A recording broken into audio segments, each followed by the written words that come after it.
मुख्यमंत्री मनोहर लाल करनाल पहुंचे थे। करनाल में साइक्लोथीन यात्रा के समापन कार्यक्रम में मुख्यमंत्री करनाल पहुंचे थे। वहीं मुख्यमंत्री मनोहर लाल आज मंगलवार तड़के सुबह पीडब्ल्यूडी रेस्ट हाउस से निकले। तब मुख्यमंत्री मनोहर लाल बुलेट पर सवार होकर हवाई पट्टी तक पीडब्ल्यूडी रेस्ट हाउस से रवाना हुए।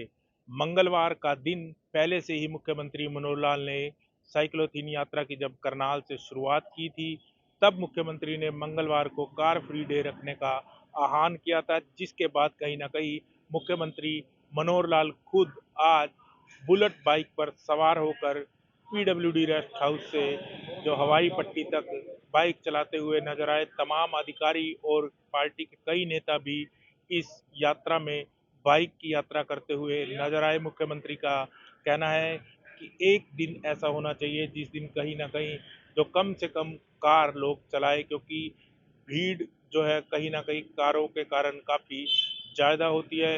इसलिए मुख्यमंत्री कहीं ना कहीं लोगों को संदेश देते हुए नजर आ रहे हैं। करनाल से अमित न्यूज़ के लिए कमल की रिपोर्ट। 25 सितंबर को चौधरी देवीलाल की 110वीं जयंती मनाने के लिए इनेलो द्वारा कैथल के अंदर रैली का आयोजन किया गया, जिसके अंदर चौधरी देवीलाल की 110वीं जयंती मनाई गई। इसी को लेकर इनेलो नेता अभय सिंह चौटाला ने आज बयान देते हुए कहा कि रैली के अंदर लाखों की संख्या में लोग वहां पर पहुंचे। इसके साथ ही उन्होंने कहा कि इससे यह संकेत मिलता है कि हरियाणा के लोग आने वाले जो आगामी चुनाव हैं उसके अंदर इनेलो को सत्ता में देखना चाहते हैं। उन्होंने कहा कि इनेलो पार्टी द्वारा जितने भी जो दावे किए गए हैं, इसके साथ ही वादे किए गए हैं, वह सारे के सारे वादे सरकार बनाने के बाद पूरे किए जाएंगे।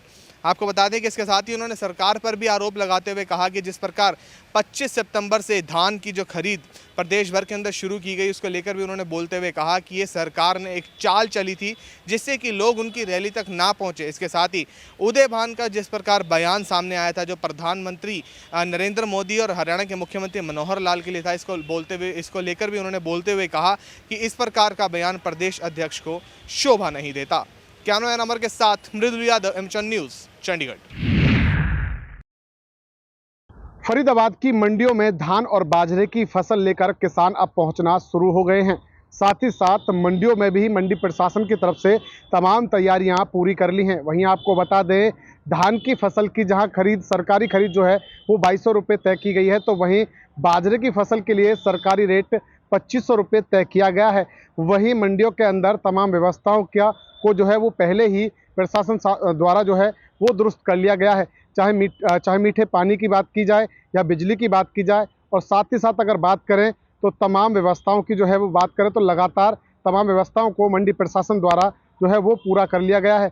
वहीं इस मौके पर जो है वो मंडी सेक्रेटरी इंद्रपाल ने बताया कि अभी किसान इक्का दुक्का जो है वो किसान अपनी फसल लेकर मंडी में पहुंच रहे हैं, क्योंकि अभी बारिश के चलते धानों में नमी नज़र आ रही है। इसी को लेकर जो किसान हैं अभी कम जो है मात्रा में फसल लेकर जो है वो मंडी पहुंच रहे हैं। वहीं अगर और भी किसान अगर जो फसल लेकर आते हैं तो उसके लिए तमाम व्यवस्था की गई है। चाहे गेट पास की बात की जाए तो गेट पास पर भी कई कर्मचारी जो है वो लगाए गए हैं, ताकि किसानों को मंडी में आने पर कोई भी दिक्कत ना हो। फरीदाबाद से एमएच1 न्यूज़ के लिए मुकेश राजपूत। सत्ता में आने से पहले देश के प्रधानमंत्री नरेंद्र मोदी ने युवाओं को रोजगार देने के लिए कई वायदे किए थे और उन वायदों पर खरा उतरते हुए नजर आ रहे हैं। क्योंकि अगर बात की जाए स्टार्टअप इंडिया के माध्यम से जो युवा हैं उनको रोजगार देने के लिए रोजगार मेले का आयोजन किया जा रहा है, और उन मेलों की अगर बात की जाए तो आज पूरे देश भर में 45 जगहों पर इस मेले का आयोजन हुआ है, जिसमें 51,000 युवाओं को नियुक्ति पत्र प्रदान किए गए हैं। और वहीं अगर हिमाचल प्रदेश की बात की जाए तो हिमाचल प्रदेश में भी नियुक्ति पत्र देने में काफ़ी भागीदारी रही है। अगर बात की जाए केंद्रीय सूचना एवं युवा खेल मंत्री अनुराग ठाकुर, वो यहाँ पर उपस्थित रहे। शिमला के गेयटी थिएटर में उन्होंने 110 युवाओं को नियुक्ति पत्र दिए हैं रोजगार के, और इसी को लेकर उन्होंने कई बातें यहाँ पर कही हैं। उन्होंने साफ तौर पे कहा है कि युवाओं को आज बढ़ावा देने के लिए मोदी सरकार लगातार तत्पर है, और जो वायदे यहाँ पर किए गए हैं उसको अमली जामा पहनाने के लिए जो है वो इस तरह के कार्यक्रमों का आयोजन किया जा रहा है। उन्होंने साफ तौर पे ये भी कहा कि आज